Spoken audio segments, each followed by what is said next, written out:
கோவை மாவட்டம் மேட்டுப்பாளையம் தொகுதியில் நிலவும் தண்ணீர் தட்டுப்பாட்டை போக்க விரைந்து நடவடிக்கை எடுக்க வேண்டும் என அதிமுக சட்டமன்ற உறுப்பினர் ஏ.கே. செல்வராஜ் சட்டப்பேரவையில் வலியுறுத்தினார்.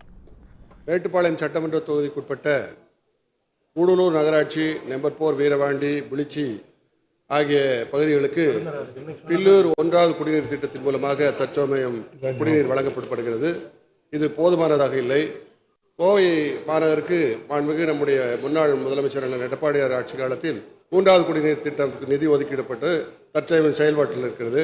ஆகவே பில்லூர் 1வது குடிநீர் திட்டத்தில் உள்ள 27 MLD தண்ணீரை கூடலூர் நகராட்சி, வீரவாண்டி பேரூராட்சி மற்றும் பிளிச்சி மற்றும் கவுண்டம்பாளையம் தொகுதியில் உள்ள பெருநாக்கிம்பாளையம் பேரூராட்சி, நாக்கிம்பாளையம் நரசிம்மநாயக்கம் பேரூராட்சி ஆகிய பகுதிகளுக்கு வழங்க மாண்புமிகு அமைச்சர் முன் வருவாரா என்பதை தங்கள் வாயிலாக அறிய விரும்புகிறேன்.